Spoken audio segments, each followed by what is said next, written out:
Hey, critical thinkers, welcome to this episode of Healthy and Awake podcast. I'm your host, Mike Vera, board certified health coach. And today's episode is as healthy and awake as could possibly be. I speak with Dr. Suneel Dhand, who is a medical doctor, and he's very awake. And it was really cool to speak to someone who really gets it, while also hearing some great approaches and great perspectives on health and medicine. And so, I mean, he is as perfect as a guest as we could get. And I actually I start the conversation by telling him exactly that. So, some of the questions that I ask him ahead are on the influence of pharmaceutical companies in healthcare, about how we as non doctors or we as health consumers can critically think about things and how we can be cautious in our approach towards trusting the experts. And I asked him about his perspective on COVID and the mRNA technology that was introduced to supposedly solve the COVID-19 crisis. And I even asked him some questions about politics based on some of his Twitter posts. So we cover a bit of everything. And now let me read you Dr. Dan's bio here. Dr. Suneel Dhand is an internal medicine physician who specializes in lifestyle medicine and metabolic health. He was born in London and went to medical school at Cardiff University. He then hopped across the pond, completing his medical residency in Baltimore, Maryland.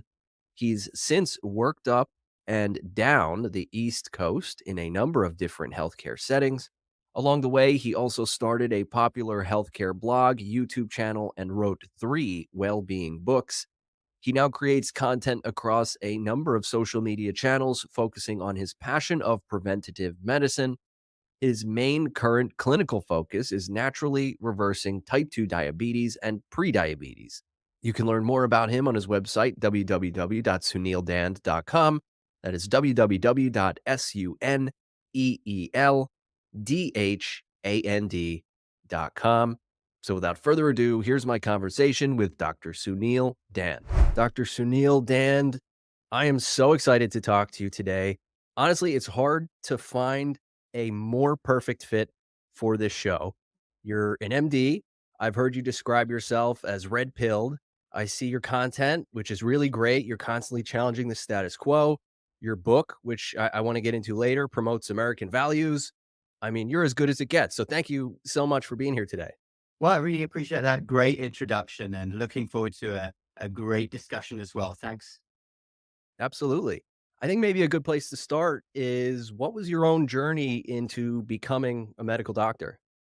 Yeah, so as your listeners might be able to tell, I didn't grow up in this part of the world. I was born in London, England, grew up there just outside the city, and then went to medical school a couple of hours west in a city called Cardiff. I worked in the National Healthcare Service, which is a very different system to the one that we have here in the United States, albeit plagued by similar problems.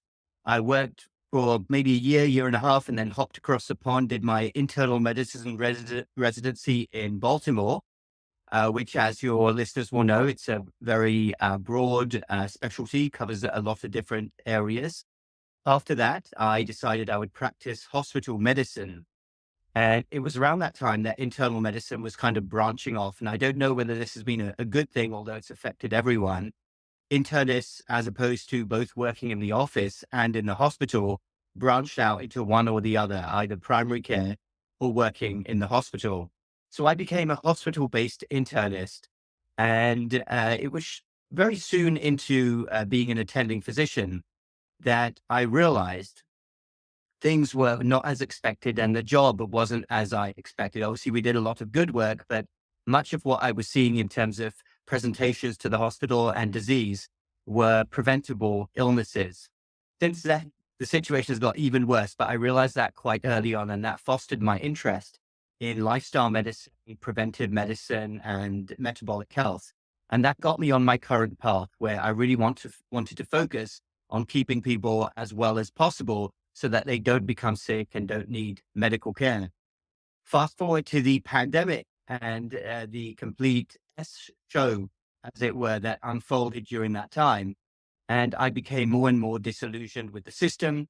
I saw that we were being led by people who, frankly, shouldn't even lead an elementary school class, let alone the nation's healthcare system. These are people who are unqualified, and their interests and hearts are not in the right place. And I'll be very blunt saying that. Our pandemic response, like a lot of countries, was highly flawed, and it was also encroached upon by other corporate interests. That got me into how we were responding to the pandemic, and a lot of the social media content I was creating shifted to that.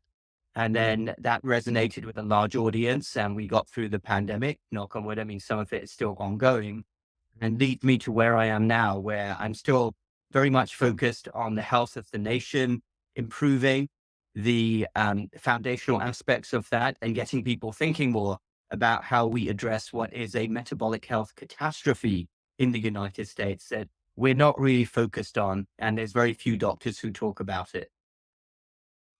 Wow. Well, there's a A lot lot there, there. and I wanna to cover a lot of that, and I appreciate what you're doing, and I should have added lifestyle medicine to the beginning of my list on why you're such a perfect fit for the show. Because as you may or may not know, I'm a board certified health coach, so lifestyle Oh, is, fantastic. definitely what I'm all about. So, I'm gonna start kind of where I was introduced to you, and I saw one of your social media posts that I shared on my LinkedIn, and I'm pulling it up now. Hopefully, it's showing on the screen. This is one of your posts. I'll read here. To everyone I told to eat fewer eggs to help their cholesterol, as a doctor, I'm sorry. It takes a while for an MD to deprogram themselves from the matrix.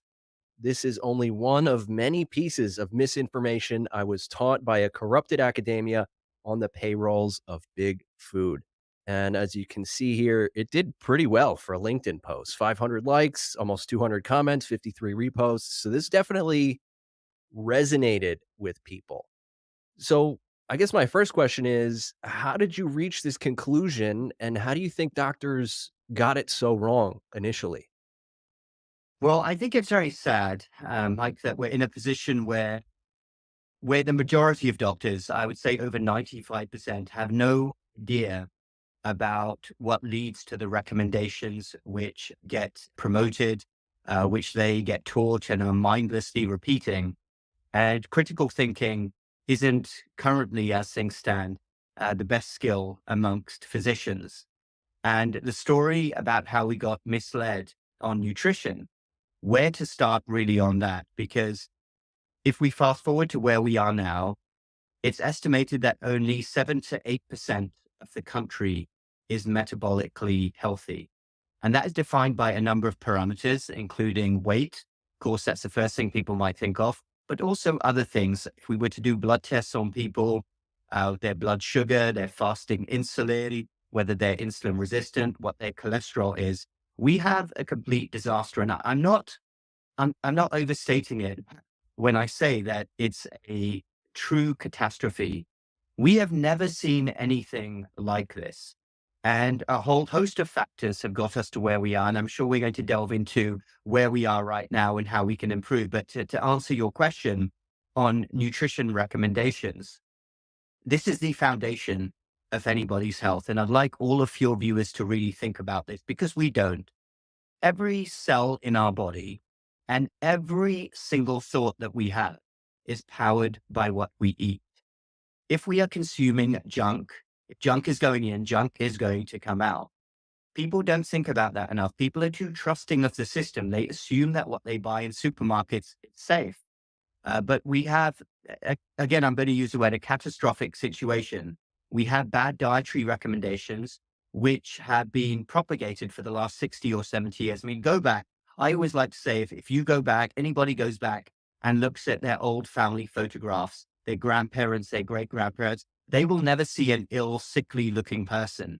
And it was well known, and up until, I'd say, the 1960s or 70s, if you ever saw an American overseas, well, obviously focus on the United States because that's where we are now. I'm happy to talk about Europe later because it's following a similar path. But it was pretty much guaranteed that if you saw an American overseas, they would be the healthiest looking person in the room.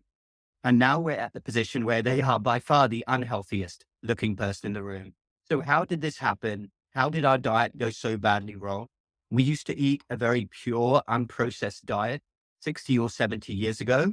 Now, the majority of our calories, 70%, is ultra processed. And we have a whole series of bad recommendations. One of which was, as I alluded to in that text, was making saturated fat an enemy.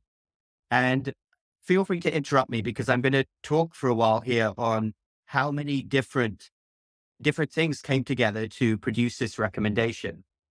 There was a very key figure in the last century who, again, I bet almost all doctors have never heard of before, and his name was Ansel Mental Keys. keys. Yeah, I'm sure you're familiar with him.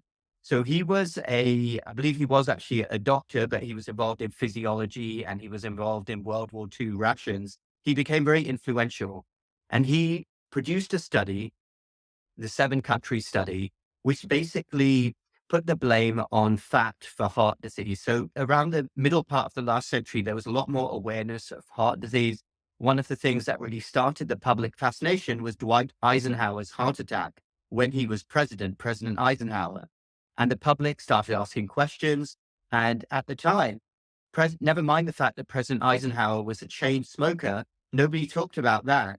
They blamed him consuming fatty foods. So that recommendation kind of started and it filtered through. Oh, he's eating too many fats. Then you have the American Heart Association, which was a fledgling organization in the middle part of the last century. Nobody had ever heard of them. And they really took off when they got a sponsorship opportunity to, I believe it was a radio channel, promote a message. And they were sponsored by Procter and Gamble, who were making vegetable oils at the time. So highly processed oils. So of course, the American Heart Association took money from them. They put forward whatever recommendations their sponsors were asking for. And this all of these messages made the general public think that saturated fat was the enemy. These are foods that people have been eating for thousands of years. And then big food got involved. Lots of money. I mean, what could make more money than big food? Everybody needs food. We're talking about $1 trillion industry. At that time, it was less. And they started making a lot of processed foods containing many processed vegetable. I like to call them seed oils. I don't believe there's such a thing as vegetable oils. I think that's a marketing ploy. The oils are not from vegetables. They are from seeds. All of these different things came together. And then you had a final nail in the coffin. And that was heavy corruption at Harvard University, who produced a paper in the 1960s, which basically said that yes, fat and not sugars are the enemy. And what we found out years later was that the Harvard scientists were paid off by the Sugar Research Foundation, which was a heavy lobbying organization at the time. So put all those things together, and the general public started to think that, yes, fats are the enemy, and it's okay to eat as much carbohydrate, as much sugar as you want. Fast forward a couple of decades, and you got subsidies, government subsidies involved on producing corn syrup. You had the electoral power of the Midwest, and then you had the US food pyramid, which quite frankly was one of the worst things to happen. This was government advice telling people to eat a ton of carbohydrates. Carbohydrates were not a problem, fats were the problem. So now we're in the situation we're in, all because of this. And the bottom line is that food which is natural, whether it's eggs, whether it's meat, whether it's dairy, as long as it's unprocessed, is very likely to be bad for you and very unlikely to cause a problem with cholesterol. The real problem is carbs and sugars. That's what's devastated our health. Wow. A lot Well, there. yeah, I mean, I'll admit, these ultra processed foods, these high sugar foods, they've gotten me before. I mean, they are addictive. Oh, And, yes. especially as a board certified health coach, I try to practice what I preach, but every once in a while, usually around Christmas, I'll have what I refer to as a relapse because it's so addicting that it's almost Of course. like drugs. But as you kind of touched on at the beginning of your answer, a lot of doctors just aren't aware of this sort of information. I mean, the relationships between big food and the government and big pharma and all these large institutions and organizations, it is a lot to be suspicious of. So why do you think that doctors don't well, I guess first I'll say I've talked to many doctors who say they've gotten no education on nutrition, just generally speaking, within medical school. So I guess was that your experience also? Did you have to kind of search this out on your own? Yeah, we got zero education in medical school on nutrition. But then when I went to medical school at that time, this was not such a big issue either. Didn't eat such a, I mean, it wasn't that long ago, but things have gone really downhill over the last couple of decades. Plus, I was in a different country as well with lower rates of obesity. But yeah, I would say that's part of the problem. But what you have to realize, Mike, is that this problem with the medical profession goes back centuries. We have a huge problem of groupthink, of not wanting to think outside the box, not wanting to critically think, mindlessly following what's told to us by physician societies. And I think this is all worse in the United States, actually, because doctors here, they finish medical school, they're absolutely crushed by hundreds of thousands of dollars of debt. They're effectively in a state of servitude. They're not going to challenge the system or want to step out of line, obviously. So all of this is kind of a vicious circle. And at the moment, we have a situation of real mass ignorance. And what I liken this to is the tobacco situation in the 1960s and 70s. History doesn't always repeat itself, but it does rhyme. And this will be a constant theme forever.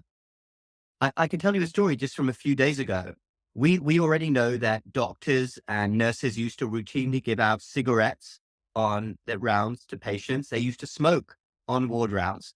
And somebody told me a story in the hospital and said he remembers when he was a boy, this was in the 70s, he was having I think he had an injury. He was having his bandage changed by a doctor who was puffing a cigarette while he was changing the bandage and kept puffing the smoke in his face. And he didn't like the smoke and said, "Oh, what is that?" And the doctor said, "Don't worry about it. It's fine." And think about that. I mean, that seems unthinkable now. But I would like to think that one day, how we think that's unthinkable, one day we will also think that we are now giving pancakes and donuts to patients in the hospital. We will similarly view that as unacceptable because we'll have a public awakening. And it's usually only when things have gone too far and too many people have become sick that people realize, because right now we have too many vested interests. I mean, doctors aren't necessarily the right group of people. I mean, the high obesity rates among doctors don't know themselves what they should be eating. But the law of nature and the way the world works states that we will eventually reach a tipping point where the dangers of this food are becoming known. I mean, what we feed diabetics in the hospital now, anywhere in the country, it is shocking. Future generations are going to laugh at us. There is complete ignorance. We were better off 100 years ago. So a lot of the work I do now is type 2 diabetes reversal. I work with a lot of people naturally on reversing type 2 diabetes. Anyone who's interested, feel free to find out on my website or Google me, but that's the focus of my work. 100 years ago, we knew, because it was so rare, type 2 diabetes, if you have someone with type 2 diabetes, because it's an anomaly, you immediately restrict their carbohydrates, restrict what they're eating, lower their insulin levels, and then they get better in a matter of weeks. Now we've normalized diabetes. I mean, it's approaching $1 trillion industry, and the medical establishment is to blame. They are giving the impression that, oh, you've got diabetes, no problem. You've got chronic disease. Just take pills, just eventually take insulin, and we're controlling it. But that's a complete myth. You don't control diabetes. The problem is way upstream. It's what you're piling into your body. And until you fix that, you will always get complications of chronic disease. And that's why year on year, chronic diseases are increasing and the medical establishment is making more and more money. I mean, take a newly diagnosed diabetic. The medical establishment salivates because they know what's going to come next. Years of seeing doctors, specialists, procedures, medications. That person is a complete cash cow. I'm hoping one day it will reach a tipping point because it's unsustainable. Type 2 diabetes now is soaring among teenagers. This never used to happen. You would speak to a pediatrician who might say, "Oh, we have seen one case of type 2 diabetes in our whole career." Now the clinics are full of 17-year-old type 2 diabetics, and nobody's saying anything. They're acting like this is completely normal, or that the answer is to give them a weekly injection. It's a ludicrous situation. Well, let's get into that, like, more specific with the medication, because I remember metformin was presented as almost like the holy grail for diabetics. And even in the biohacker community, I was surprised to see many people who, purport to be all about health were really saying this is a biohack. And of course, nowadays you have Wegovy, Ozempic, all these GLP-1 receptor drugs. Yeah. Any thoughts about those? About the newer drugs or metformin? I guess Or either, both? generally, Yeah. whichever you care Yeah. to respond to. Well, metformin is it's a decent drug, but again, you're only putting a Band-Aid over the problem. It does have other effects as well, and which are positive, and some side effects.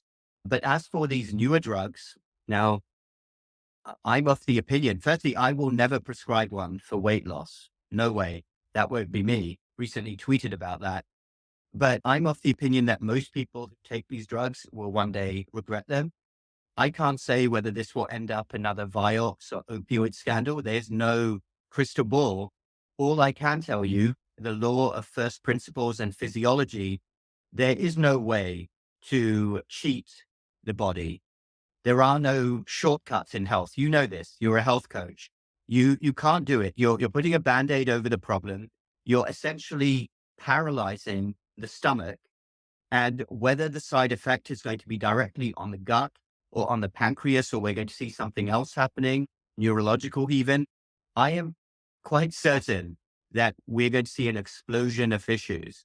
And the thought that you can have 50 to 70% of the population on a weekly injection rather than deal with the root cause of the problem is, to me, it's unthinkable. But we're going down that route.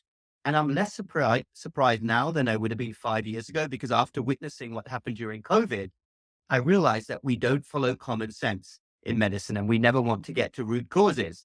If money can be made in the short term, then we're all about that. Well, I'm not, but a lot of people are. So I think that a semaglutide, Wegovy, Ozempic are going to backfire. They are not the answer. It's like saying that we have a crisis of dirty water, and the government responds by giving everyone new sinks instead of solving the water issue.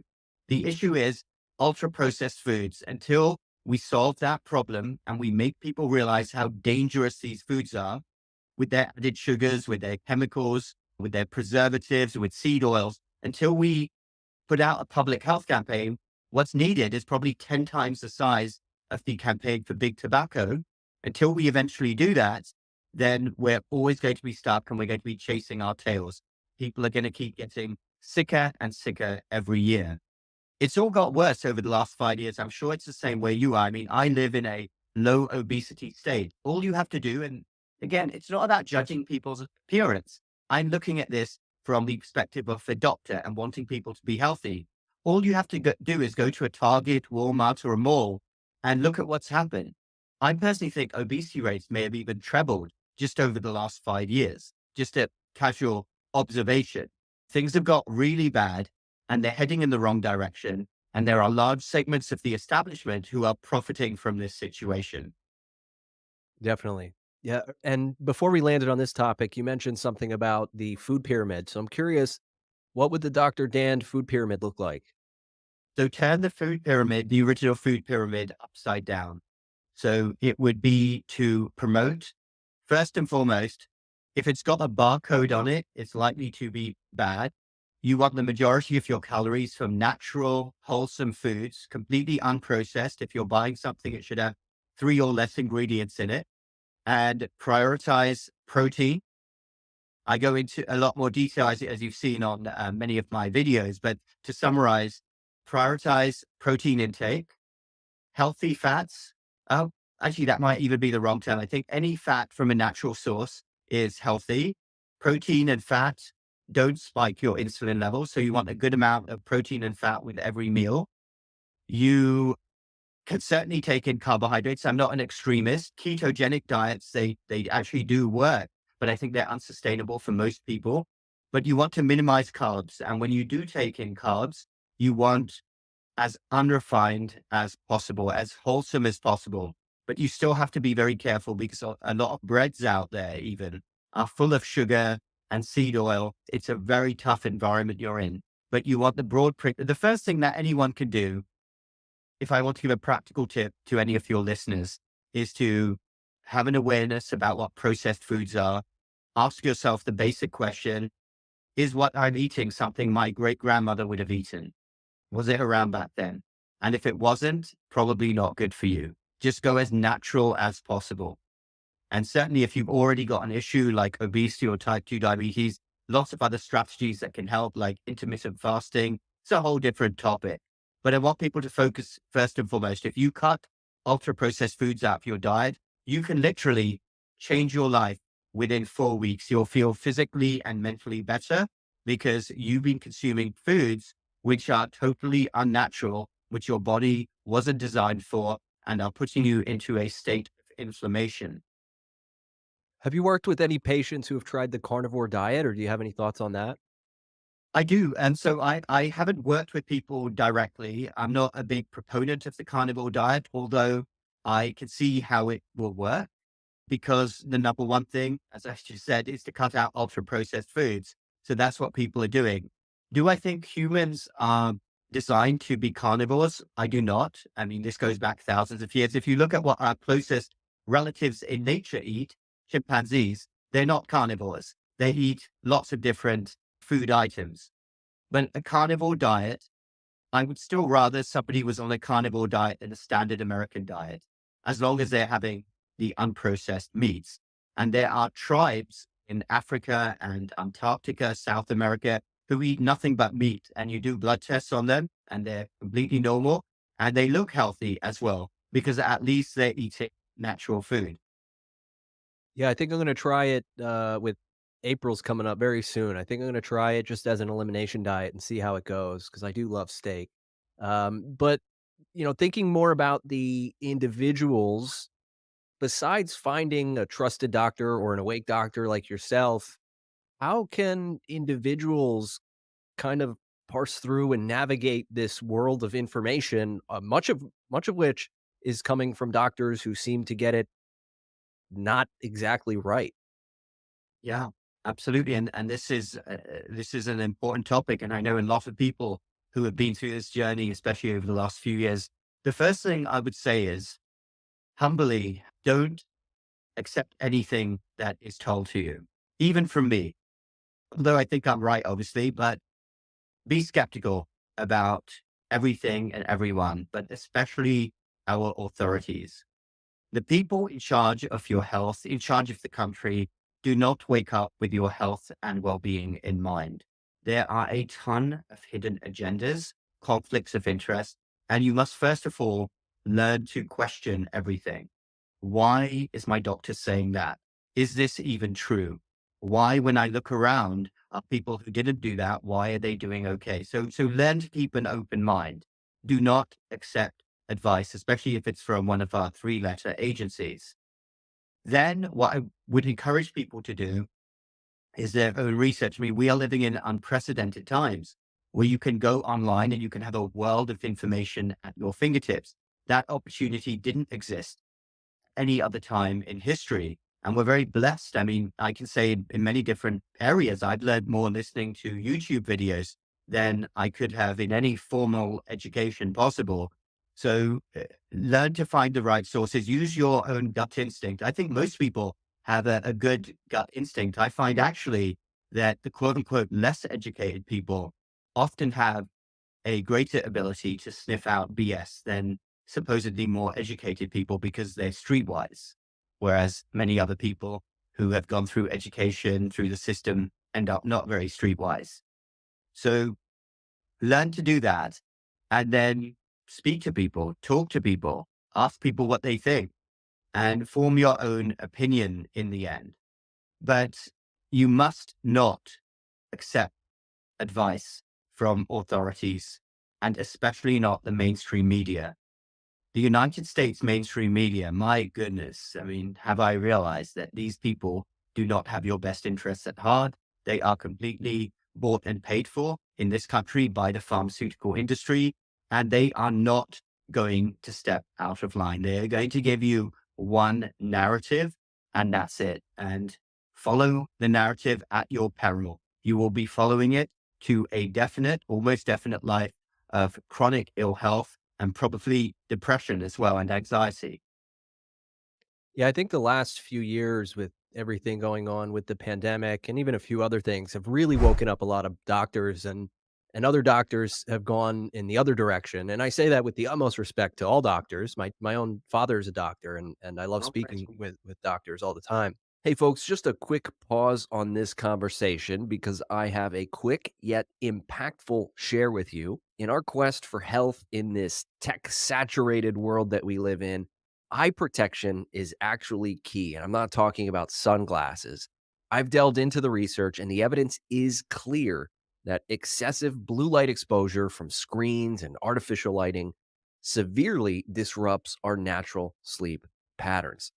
That's where bond charge blue light blocking glasses come in, engineered based on scientific evidence. They're more than just fashionable, they're a tool for healthier living. By blocking the right amount of blue light, they help preserve our circadian rhythms, improving sleep and reducing the risk of eye strain. You can tell I wear them constantly, not only here on the podcast, where you can see me always wearing these very cool looking blue light blocking glasses, but anytime I go out to any social event where there's fluorescent lighting or just harsh lighting, or I might be using my phone and all sorts of things like that, you know that I have these on. And they're not just for the health benefits, which are backed up by scientific evidence, but I also wear them for their unique style. They've become part of my daily armor against the digital glare, the harsh lighting. And yes, they do turn heads with their design. Here's the deal for the Healthy and Awake community: get 15% off of your bond charge blue light blocking glasses. Just find the affiliate link in our show notes below. Click through and use code Healthy and Awake during checkout for 15% off. That is healthy and awake for 15% off. Empower yourself with evidence based protection and join me in prioritizing our health against circadian disruption. But now, if you don't mind, let's take a shift into your book, which I very quickly became a huge fan of, even within the first few pages. I'm adding it to my book list. And I have it here: Thomas Jefferson, Lessons from a Secret Buddha. And I highly recommend that everybody purchase this and check it out. And I guess my first question here is, how did you come to write a book that intersects health with American history? Yeah, so it's interesting how this came about. So I wrote my first book, High Percentage Wellness Steps, about 12 years ago now. And I have to say, since that book was written, a lot of things have changed. So I would change a lot of things in that book. But while I was researching for that book, I came across some information on Thomas Jefferson and his healthy habits. And that kind of got me thinking about healthy habits of the people who came before us. And I started reading more and more, became fascinated. And then I kind of had an idea and I thought, wow, Thomas Jefferson, super fascinating. I mean, he's undoubtedly probably the smartest president we've ever had. If you look at his accomplishments and achievements, unfortunately, the modern generation doesn't learn too much about him. So I went down a rabbit hole. I ended up going to Monticello in Virginia, his house, learning more about him. And then I thought, well, yes, it would be very interesting to write a historical fiction book about his habits and kind of having meeting this fictional character and learning from this fictional character while the American Revolution was unfolding.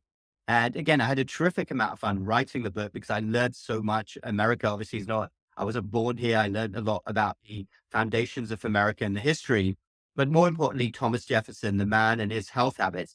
So everything in the book about Thomas Jefferson's quotes and health habits is true. The historical fiction part is added for a bit of spice and to make things interesting, and ultimately to educate people on the bravery of the revolution. So I believe you call this a historical mashup book where you mix up a lot of different topics. But I'm glad you enjoyed it. Thanks for checking it out.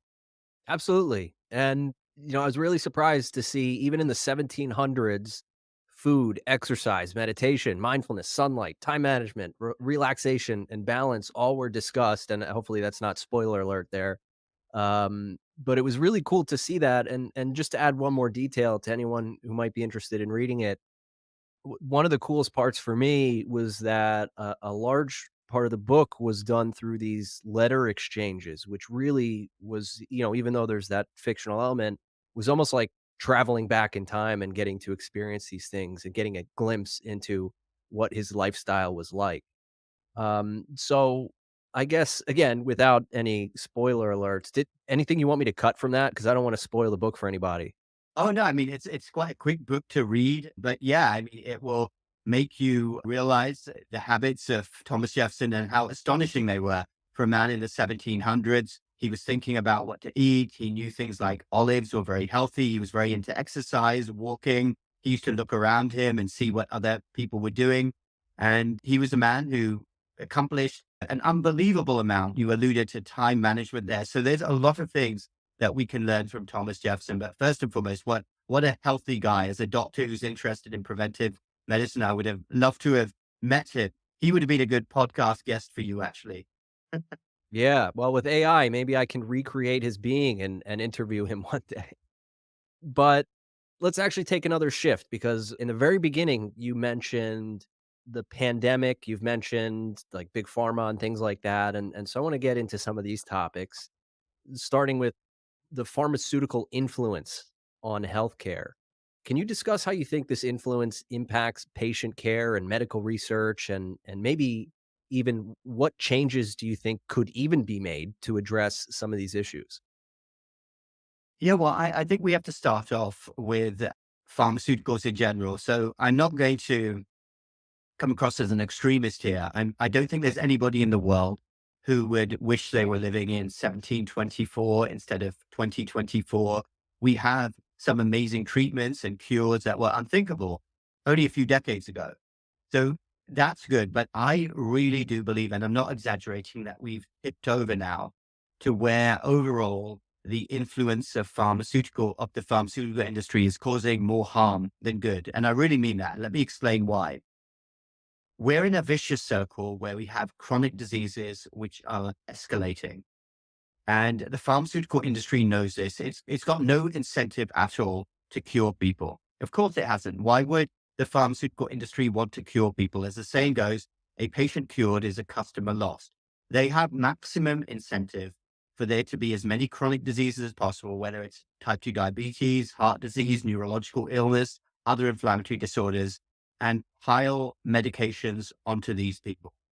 And the medications may have some efficacy, but they're not going to fix people. They're not going to fix the root cause. The pharmaceutical industry is basically built on a premise of making band-aids. And it's no understatement to say that the pharmaceutical industry has reached a level of power where it's almost at the level of where the war industry was in years gone by. It is influencing public policy to a degree that people couldn't even imagine. We have a statistic now that 2/3 of all congressmen, senators on Capitol Hill have taken money from the pharmaceutical industry. And these people, they lobby hard, they hang around at all the right cocktail parties, they know how to make friends high up, and that shapes public policy. And the United States, unfortunately, is completely stuck. You have this pharma money pouring in, not just to the government, to the mainstream media. They also own the mainstream media, even mainstream media that you think would be more friendly to libertarian causes is also taking money from the pharmaceutical industry. And they get to charge ridiculously high prices in America that they would never get away with in other countries like Europe, where drug prices are negotiated by the government. So they have all of this power over our entire system. And the word swamp as well is not even enough to describe how at every lever of society nowadays, you have the influence of pharmaceutical companies. Now, if pharmaceutical companies had a clean record, that would be one thing. They could come back and say, well, we're doing a lot of good. Hey, we've never done anything wrong. But we're talking about a group of industries that has been proven time and again to be the most fraudulent in history. I want all of your listeners to go online and just Google pharmaceutical settlements over the last 20 years, and you will see a list on Wikipedia. Billions and billions of dollars that they've been fined, case after case, fraud, civil litigation, criminal litigation, breaking the rules, paying people off. These are fraudulent organizations. Are you familiar with a doctor called Dr. Aseem Malhotra? No, I'll have to write that down. Yeah, so Aseem, Aseem, Malhotra, Malholtra. He's a British doctor, cardiologist of Indian descent like myself. He's been fantastic as well during the pandemic. And he uses a term, psychopathic entity, which sounds funny, but it's true. He says over and over again, we're dealing with a psychopathic entity. And I do hope that one day there will be a collective awakening as to the power that pharmaceutical companies now have and how they're effectively ruling over our lives. When you see an ad on TV, when you see a recommendation which has come from physician societies, huge amounts of money have exchanged hands. How do we possibly get over this? Well, I'm not hopeful in the short term because so much of the government is effectively bribed by the pharmaceutical industry. But one thing that any president could do, they could immediately issue an executive order to ban pharmaceutical ads. That's what I would want to see done. They could do that. That's in the power of the presidency. Not going to happen unless RFK becomes president, which is very unlikely. That's an immediate thing. And then following that, you could implement other policies to reduce the influence of physician societies and how they interact with big pharma. Have a public webpage where you can see how much pharmaceutical companies have donated to all of these societies, and let everything be out in the open. Because right now, people, I think, know that it's going on, but I don't think that the majority of your listeners right now realize the extent to which it is happening. And there is no incentive whatsoever to cure people.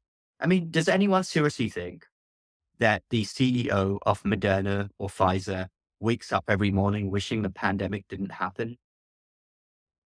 You really think that? That they think, oh, this is terrible, we wish it never happened? Of course they don't.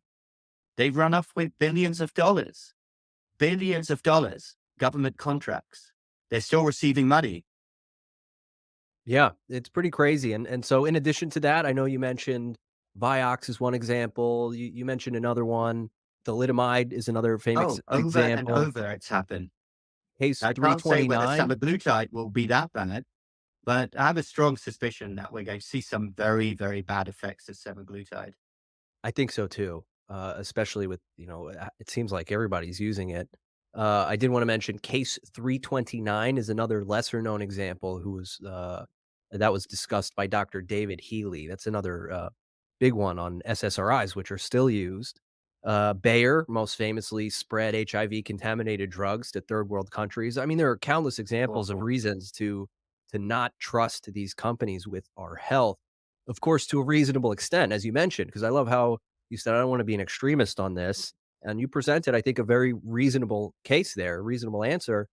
But it's interesting when I bring up these sorts of subjects, especially online, I will often see two ends of the extreme where some people, usually not doctors, will question pharmaceuticals and medicine in its entirety. All medicines are harmful, and I don't think that's exactly right. But then you'll see usually MDs or people who work in the pharmaceutical industry and definitely chemists too Yeah. will push back at any skepticism whatsoever towards these things. And they're both Of course. ends of the extremes. So my question is, how do you personally seek out or try to find that balance between skepticism and, trusting the evidence or the science as much as it can be trusted? Yeah, that's a great question. And before I even answer that, I'd like your listeners also to reflect on this. I often say this, that if any doctor had even 1/100th of the criminal record of a pharmaceutical company, they would never be allowed near any patient. So how on earth anybody could come at this with the pharmaceutical companies being our saviors, I don't know, when they got the criminal record. All right. You wouldn't want that from your doctor. How is that okay from a pharmaceutical company? So you're always going to get people who are employed by these companies. Obviously, they are not going to want to know the truth or even think about it because, as the saying goes, you never want to tell the truth to anyone whose salary depends on not knowing it. So that's one thing. I do have another thought. I don't think this is a conspiracy theory. I think pharmaceutical companies actually pay for people to go online and troll people who say anything bad about the pharma religion. My own point of balance here between skepticism and love is definitely more skewed towards skepticism because I think pharma is now causing more harm than good in the United States. Many different areas, whether it's weight loss, depression, you mentioned SSRIs there. It's horrible what's happening. So I'm naturally skeptical. I want to see strong evidence that something works. I want to see a significant benefit, not a tiny benefit that you can often manipulate any study to show a tiny benefit. By the way, what specialty is your dad? Neonatologist. Oh, so he's right at the other end, pediatrics. Okay. All right. So yeah, that's a bit different. A lot of great work there, neonatology. But a lot of doctors out there are dishing out these pills like candy and the benefits are minimal. There are a ton of side effects. And you have to bear in mind, this is one final thing to think about, is that there is a percentage of the population who are essentially addicted to their drugs. And the most dangerous place in the world to be is between an addict and their drug. So if you question that, all hell breaks loose and people can get addicted to all sorts of prescription drugs. So questioning them will incur their anger. That's not what they want because they're addicted to a substance. Hey, folks, if you're enjoying this discussion, but you feel like something might be missing or we're just skimming the surface, you're absolutely right. Due to certain restrictions here on YouTube, we've had to adapt the way we present our content here. But don't worry, you can find the full uncensored conversation over at Rumble. So go down to the show notes below the description in this video. Head over to Rumble for the complete, full, uncensored Healthy and Awake podcast experience where we dive deep into the topics that matter most without holding back. Find the link in the description below, and I'll see you there for the full story. Hey, thanks for listening to this episode of Healthy and Awake podcast. Please remember to leave us a 5-star rating on Spotify or Apple, or if you're watching this on Rumble or YouTube, please be sure to give us a thumbs up and leave a comment down below. Let us know what you thought or if you had any questions based on what we talked about in this episode. And of course, it couldn't hurt to share it with your friends, those who maybe are awake, or those, of course, who are waking up.